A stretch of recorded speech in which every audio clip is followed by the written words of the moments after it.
গোপালগঞ্জে এনসিপি প্রোগ্রামে বাকশালীদের হামলা হয়েছে। আসল সমাবেশ শুরু হওয়ার আগেই হামলা কিন্তু হয়েছে। সমাবেশ তখনও শুরুই হয়নি, ওরা পৌঁছায়নি। সমাবেশের পরেও সেখানে হামলা হয়েছে। সেই সমাবেশে হাসনাত আব্দুল্লাহ স্লোগান দিছে মুজিববাদ মুর্দাবাদ। শুনেন। মুজিববাদ মুজিববাদ মুর্দাবাদ মুর্দাবাদ মুজিববাদ মুজিববাদ মুর্দাবাদ মুর্দাবাদ মুর্দাবাদ মুর্দাবাদ মুজিববাদ মুজিববাদ মুজিববাদ মুজিববাদ মুর্দাবাদ মুর্দাবাদ ইনকিলাব ইনকিলাব জিন্দাবাদ জিন্দাবাদ। এনসিপি যাইতেছে গোপালগঞ্জ শহরে, আর বাকশালীরা টুঙ্গিপাড়া পাহারা দেয়। আরে বেকুব, টুঙ্গিপাড়ার দায়িত্ব তো আমার। লোহা না গরম হইলে হাতুড়ি দিয়ে লোহায় বাড়ি দিয়ে লাভ আছে কোনো? বাকশালীদের ঔদ্ধত্য আর জনগণের ঘৃণা সেই পর্যায়ে পৌঁছাইলে টুঙ্গিপাড়া জয় বাংলা হয়ে যাবে, কেউ ঠেকাইতে পারবে না। টুঙ্গিপাড়া বাঁচানির একমাত্র রাস্তা হইতেছে বাকশালীদের জাতির কাছে ক্ষমা চাওয়া, নয়তো অপেক্ষা করা লোহা গরম হওয়ার। পিনাকির শপথ মিস হয় না। যা কইছি করে দেখাবো ইনশাল্লাহ। আওয়ামী লীগ আসলে কি, বাকশাল আসলে কি? একটা নিষিদ্ধ ঘোষিত সংগঠন যারা 16 বছর ধরে রাষ্ট্রকে দখল করে রাখা আয়নাঘর আর গুম খুনের রাষ্ট্র বানাইছিল।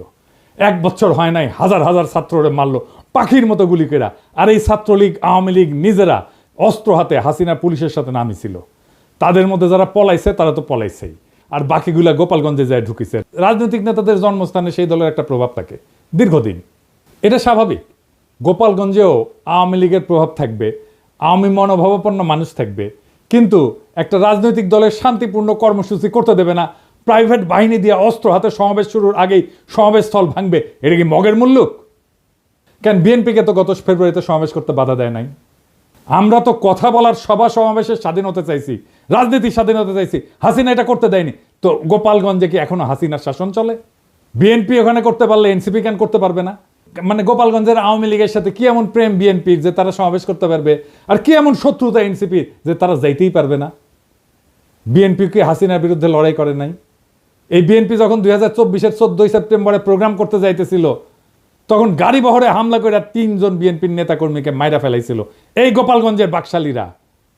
আর আজকা বিএনপির কর্মীরা উল্লাস করিচ্ছে আওয়ামী লীগের মতোই, যে এনসিপি মার খাইছে, দাওয়া খাইছে, উল্লাস করিচ্ছে।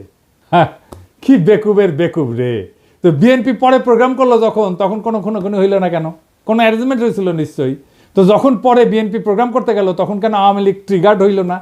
কেন ডাক্তার জাহিদ ট্রিগার্ড হইল না? কেন কচু খেতে ট্রিগার্ড হইল না? কেন আগে থেকে আওয়ামী লীগেরা চ্যালেঞ্জ ছুড়ে দিতে থাকলো? প্রশ্নটা এখানেই। তার মানে বিএনপির সাথে গোপালগঞ্জ আওয়ামী লীগের এই মুহূর্তে কোনো কনফ্লিক্ট নাই। কনফ্লিক্ট আছে এনসিপির সাথে। তার মানে এনসিপি সেই শক্তি যা হাসিনাকে উৎখাত করছে, তারে ঠেকাইতে হবে। বিএনপির সাথে আর কোনো শত্রুতা নাই। তাই আওয়াজ তুলছে গোপালগঞ্জের ছাত্ররা ঢুকতে পারবে না, ঢুকলেও বাইরে হতে পারবে না। এইটা ছিল মিথ। এই মিথ চুরমার হয়ে গেছে। রাজনৈতিক দলের কর্মসূচিকে নিরাপত্তা দেওয়া পুলিশের কর্তব্য, আর্মির কর্তব্য। এনসিপি মারপিট করতে যায় নাই, সভা করতে গেছে, রাজনৈতিক সভা। এনসিপির হাতে অস্ত্র ছিল না, আমরা সবাই দেখছি।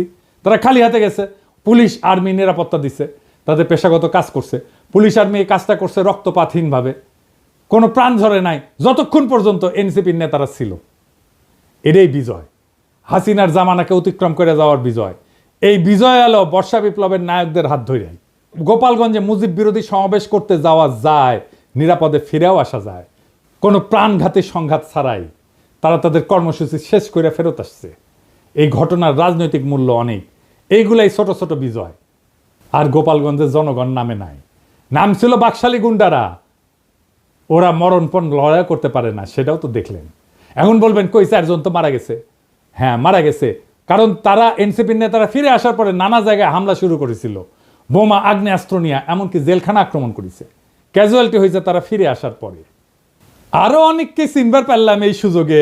যেমন ধরেন বাংলাদেশের মিডিয়াগুলা, যেমন প্রথম আলো, জাউরা, ও বলছে যে কিছু লোক এসে হামলা চালাইছে। এই লোকের পরিচয় তারা জানে না। মতি মাহফুজকে এমনি আমি থাপড়াইতে চাই, জাউরার জীবন না ভালো হবে না। এখন আবার কচু খেতে আসিছে মানবাধিকার নিয়ে, উড়ে আমার উড়ে ওবার মানবাধিকারও বুঝে। মানে আপনি একজন খুনি ডাকাতের মানবাধিকারের পক্ষে দাঁড়াইবেন, জার্মানিতে নাজি পার্টির সদস্যদের মানবাধিকারের পক্ষে দাঁড়াবেন। ওই সারাক্ষণ করে ধান্দাবাজি, জানেন? কই থেকে কি টাকা কামানো যায় তার ধান্দা করে। টাকা কামানো খারাপ কিছু না, কিন্তু মিনিমাম নৈতিকতা তো থাকবে। একটা এক্সাম্পল দিই, ওই যে মুস্তাক মারা গেল না, রিমান্ডে নিছিল, তার সাথে কিশোরকে ধরেছিল। কেন ধরেছিল জানেন? নাফিস শরাফতের একটা কার্টুন আঁকিছিল কিশোর, এই আইডিয়া সামির প্রকাশ করেছিল আই অ্যাম বাংলাদেশিতে, সামি ওইটার অ্যাডমিন, সে নিজেই কইছে যে দেখেন সেই পেজ সেই চালাইতো, সেই নাফিস শরাফত রেগে গিয়া এই কিশোর আর মুস্তাককে অ্যারেস্ট করে পিটায়, মুস্তাককে এতই পিটাইছিল যে সে প্যান্টে হাগে দিছিল, তারপর তো মুস্তাক মরে গেল। সেই নাফিস শরাফতের একটা কাজের জন্য এই সামি তদবির করছে মন্ত্রণালয়ে, কাজ দেয় না এই জন্য মন্ত্রণালয়ের দায়িত্বপ্রাপ্ত বিশেষ সহকারী পিছে সে লাগিছে, তার নামে রিপোর্ট করাইছে। যে আমার কমরেডকে মাইরা ফেলাইলো তার জন্য তদবির, সি সি সি সি রে সামি সি। আমি এটা শুনে বাকরুদ্ধ।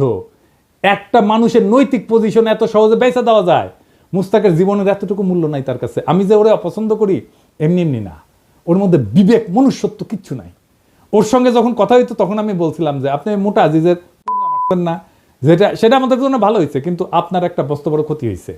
আপনার মধ্যে একসময় রিমোর্স আসবে, অনুতাপ আসবে, আজ না হোক কাল আসবে, কাল না হোক পরশু আসবে, নয়তো মরার আগে আসবে। আপনার মনে হবে একজন মানুষ আপনারে বিশ্বাস করেছিল, সে খারাপ মানুষ তাতে সন্দেহ নাই, কিন্তু বিশ্বাস করছিল আপনাকে, সেই বিশ্বাস ট্রাস্ট আপনি ভাঙছেন। ট্রাস্ট একটা খুব ইম্পর্টেন্ট জিনিস। বাংলাদেশে বিশ্বাস ভাঙাটা কোনো ব্যাপার না।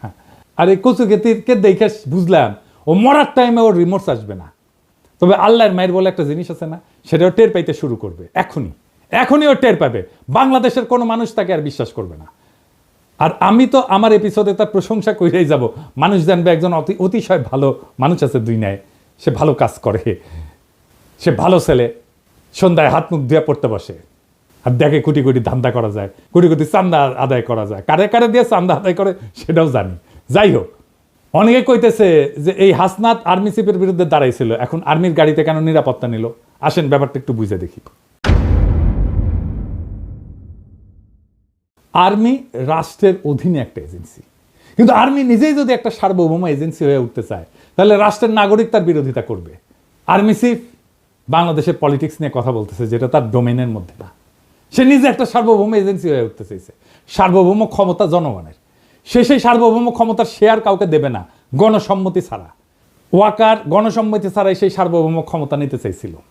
এনসিপি ছাত্ররা আমরা আর্মি চিফের সার্বভৌম এজেন্সি হয়ে এটার বিরোধিতা করছি, ভবিষ্যতেও করব যদি আবারও চেষ্টা করে। আমি রাষ্ট্রের নাগরিক হিসেবে রাষ্ট্রের বাহিনীর সব সার্ভিস পাওয়ার অধিকার রাখি। আমি নাগরিক হিসেবে তাদের নিয়োগকারীও বটে, আমাকে সেবা দেওয়া তার কর্তব্য। আর্মি চিফের সার্বভৌম এজেন্সি হয়ে ওঠার বিরোধিতা আর আর্মি নিরাপত্তা সার্ভিস নেওয়ার মধ্যে কোনো বিরোধ নাই, বরং রাষ্ট্র আর নাগরিকের মধ্যে সম্পর্কের ধরনই এটা। আর্মি এনসিপি নেতাদের অনুগ্রহ করে নাই, এনসিপি নেতারা ওয়াকারের বিরোধিতা করে ভুল করে নাই। আমার প্রোফাইলে বিএনপির পোলাপাইনরা এসে কমেন্ট করছে যে কেন ওরা পালায় আসলো, এটা কোনো হ্যাডম হইল? হ্যাডম নিয়ে হাঙ্কের সাথে ফাইট করতে আসে এনসিপি, বিএনপির সাথে ফাইট করতে আসে এই হ্যাডম নিয়া। আচ্ছা, খুব ভালো। 2023 সালের 28 অক্টোবর কয়েক লাখ লোকের সমাবেশ, সাউন্ড গ্রেডের আওয়াজে নেতারা মঞ্চ ছেড়ে পালায় গেছে। মির্জা আব্বাস বলে যে আমরা প্রাণ ভয়ে দাঁড়াইতে পারি নাই, মাঠ ফাঁকা, নেতারা শুধু না লাখো লাখো লোক ফাঁকা হইতে বেশি সময় লাগেনি। অস্ত্রের সামনে শূন্য হাতে টিকে থাকা সম্ভব না, এটা সবার মনে রেখে ট্রল করা উচিত। এই ছেলেদের অসীম সাহসের কারণে গত বছরের 5ই আগস্ট হাসিনা দেশ ছেড়ে পালাই যেতে বাধ্য হয়েছিল। এই ছেলেগুলো তখন রুখে দাঁড়াইলে আজও হাসিনা মসনদে থাকতো, খালেদা জিয়া আজকাল জেলে থাকতেন, আর আপনাদের অনেকেই গুম হইয়া আয়না ঘরে থাকতেন, কেউ কেউ মারাও যাইতেন ক্রস ফায়ারে। আপনাদের কে বুদ্ধি দেয় এনসিপির পিছে লাগতে? আপনাদের দল তো ছাত্রদের জন্য বিবৃতি দিছে, তাদের নিরাপত্তার জন্য উদ্বিগ্ন হয়েছে। আপনার দলের নেতাদের সাথে তো আপনাদের ডিসকানেকশন। এখন আমি বুঝতে পারি যে কেন মির্জা ফখরুল মাঝে মাঝে মেজাজ হারায় ফেলে, কেন বক্তৃতা দিতে যে ধমকা ধমকি করেন, থাপ্পড় টাপ্পড় মারেন। তাদের সাহসের প্রশংসা করতে না পারলে চুপ থাকেন। ওরা হুমকি সত্ত্বেও ওখানে যাওয়ার হিম্মত দেখাইছে। হামলার পরেও তারা সমাবেশস্থলে গেছে, বক্তৃতা করছে, মুজিববাদের বিরুদ্ধে স্লোগান দিছে। এই অসীম সাহস দেখানোর জন্য তাদের ধন্যবাদ। এইবার আসেন গোপালগঞ্জের আলোচনায়। কেন গোপালগঞ্জে যাওয়াটা জরুরি, দখল নেওয়াটা জরুরি? আসেন এই বিষয়টা আলাপ করে বুঝি। 1971 সালে 16ই ডিসেম্বর বাংলাদেশ স্বাধীন হয়। এটা আমাদের বিজয় দিবস। আমরা জানি যে ওই দিন আমরা পরাজিত করতে পারি, পাকিস্তানি বাহিনী আত্মসমর্পণ করে। 1971 সালে বাংলাদেশে পাকিস্তানি ভাবাদর্শের পরাজয় হয়েছে। তারপরে বাংলাদেশে পাকিস্তানি ভাবাদর্শে পলিটিক্স করা গেছে, যায়নি। বাংলাদেশকে মাইনাই পলিটিক্স করতে হয়েছে, এটাই নর্মাল। ওই সময় পাকিস্তানবাদী ছিল জামাত, এখনকার বাংলাদেশে পলিটিক্স করে, কিন্তু তারে বাংলাদেশ মাইনাই পলিটিক্স করতে হয় এবং পাকিস্তানি ভাবাদর্শকে ডিনাই কইরেই। তখন পাকিস্তানি ভাবাদর্শ পরাজিত হইলেও বেশ কিছুদিন কোন কোন এলাকা পাকিস্তানপন্থীদের আওতায় ছিল। ওই সমস্ত জায়গায় বাংলাদেশের সার্বভৌমত্ব প্রতিষ্ঠা করতে সময় লাগছে।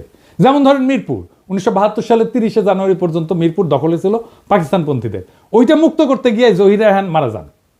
নারিন্দা, নারায়ণগঞ্জ, শিয়া মসজিদ, মোহাম্মদপুর, খুলনা, পুরান ঢাকা, রূপসা, রাজশাহী, সিরাজগঞ্জ, বগুড়া, চিটাগাং পোর্ট, এইসব জায়গা 16 ডিসেম্বরে মুক্ত হয় নাই, পরে মুক্ত হয়েছে আস্তে আস্তে।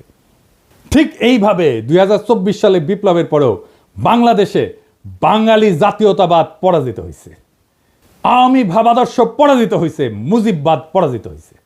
কেননা এইটা বাংলাদেশের সার্বভৌমত্ব মানত না, এইটা বাংলাদেশকে ইন্ডিয়ার পার্ট ভাবত। দেশের মানুষের বিক্ষোভের তোরে ইন্ডিয়ান আর্মিরে ডাকতেও তাদের আটকায় নাই, পাইকারি খুন করছে, দেশের জনগণের বিপক্ষে যুদ্ধ ঘোষণা করছে, তারা নিজেদের বাংলাদেশি মনে করা জনগণদের উপরে গুলি চালাইছে, সবাইকে বাঙালি হইতে বাধ্য করতে চাইছে। তাই ওইটা ফ্যাসিস্ট একটা রেজিম ছিল। তাই বাঙালি জাতীয়তাবাদ এবং মুজিববাদ, বাকশাল, আওয়ামী লীগ বাংলাদেশের পলিটিক্স করতে পারবে না, তারা বাংলাদেশি মানে না। কিন্তু 71-এর মিরপুরের মতোই 24-এও গোপালগঞ্জে এখনো বাঙালি জাতীয়তাবাদ, মুজিববাদ পরাজিত হয়নি। সেই জন্য হাসনাত আব্দুল্লাহর গোপালগঞ্জে দাঁড়ায় মুজিববাদ মুর্দাবাদ, এটা খুবই প্রতীকী একটা কাজ হয়েছে। মুজিববাদ মুজিববাদ মুর্দাবাদ মুর্দাবাদ মুজিববাদ মুজিববাদ মুর্দাবাদ মুর্দাবাদ মুর্দাবাদ মুর্দাবাদ মুজিববাদ মুজিববাদ মুজিববাদ মুজিববাদ মুর্দাবাদ মুর্দাবাদ ইনকিলাব ইনকিলাব জিন্দাবাদ জিন্দাবাদ। আমি গোপালগঞ্জের আমজনতারে বলবো, আপনারা বাংলাদেশ না মানা রেসিস্ট, ফ্যাসিস্ট বাঙালি জাতীয়তাবাদে থাকেন না, আর মদত দিয়েন না। সারেন্ডার করতে বাধ্য করেন অ্যান্টি বাংলাদেশ বাঙালি জাতীয়তাবাদী এবং মুজিববাদীদেরকে। পরাজয় মাইনে নিতে বলেন, মাইনে নিয়ে বাংলাদেশের মেইন স্ট্রিমে জয়েন করতে বলেন মেহেরবানি কইরা। আর এটা যদি না করতে চান, গোপালগঞ্জ বিপ্লবের বাংলাদেশের সার্বভৌমত্ব প্রতিষ্ঠা করা হবে। আপনারা এক সপ্তাহ টিকতে পারবেন না, আর্মি পুলিশ কিচ্ছু লাগবে না, জাস্ট আপনাদের সাপ্লাই চেইন বন্ধ করে দেওয়া হবে। আপনারা বাইরে হতে পারবেন কিন্তু ঢুকতে পারবেন না। সব ইকোনমিক অ্যাক্টিভিটিস বন্ধ হয়ে যাবে, জ্বালানি তেলের সাপ্লাই বন্ধ হয়ে যাবে, গ্যাস বন্ধ হয়ে যাবে, ইলেকট্রিসিটি সাপ্লাই বন্ধ করে দিলে আপনারা শেষ। আগে ঘোষণা দেওয়া হবে, শহর ছাড়েন, 24 ঘন্টার মধ্যে ফাঁকা হয়ে যাবে শহর, সব সরকারি কর্মচারীদের উইথড্র করা হবে। পারবেন 7 দিন টিকতে? প্রফেসর ইউনূসের দায়িত্ব বাংলাদেশের সার্বভৌমত্ব প্রতিষ্ঠা করা গোপালগঞ্জে। আবার 1 মাস পরে মার্চ টু গোপালগঞ্জ ঘোষণা করা হবে, যদি আপোষে সারেন্ডার না করে তাইলে। বেগম জিয়া বলছিলেন গোপালগঞ্জের নামই বদলাই যাবে, গোপালগঞ্জ আর থাকবে না। শুনেন, আপনি কি এখন মুখটা বন্ধ কেন? এই যে মহিলা, আপনার মুখটা এখন বন্ধ কেন বলেন তো? কি বলছিলেন এতক্ষণ ধরে? মুখটা বন্ধ কেন এখন? দেশ কোথায়? গোপালী?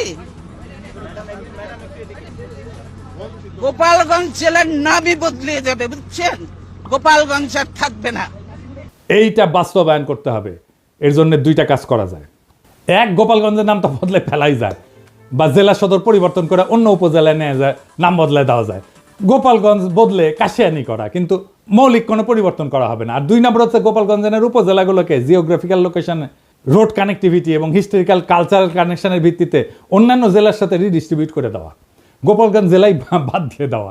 এক্ষেত্রে যেটা করা যেতে পারে, 1 নাম্বার, কাশিয়ানি এবং গোপালগঞ্জ সদরকে নড়াইলের সাথে যুক্ত করে দেওয়া যায়, মাকসুদপুর উপজেলাকে মাদারীপুরের সাথে যুক্ত করে দেওয়া যায়, কোটালীপাড়াকে বরিশালের সাথে যুক্ত করে নতুন নামকরণ করে দেওয়া যায়, আর টুঙ্গিপাড়াকে বাগেরহাটের সাথে যুক্ত করে নতুন নামকরণ করা যায়।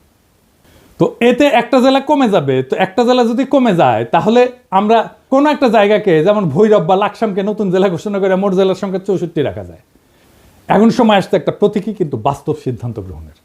গোপালগঞ্জে বাংলাদেশের মানচিত্র থেকে কেবল এক প্রশাসনিক জেলা হিসাবে না, একটা দমন পীড়নের দুর্গ হিসাবে, বাকশাল মুজিববাদের দুর্গ হিসাবে চিহ্নিত করার ইতিহাস থেকে মুক্ত করতে হবে।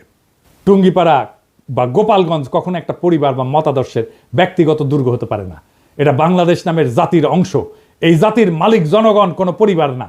1972 সালে যেমন মিরপুর জমাট পাকিস্তানি জাতীয়তাবাদ গুড়ায় দিছিল, জনতার বিজয়, সে তেমনি 2025 সালে গোপালগঞ্জে ভাঙতে হবে সেই বাঙালি জাতীয়তাবাদ, মুজিববাদের ছত্রবেশী ফ্যাসিবাদের দুর্গ।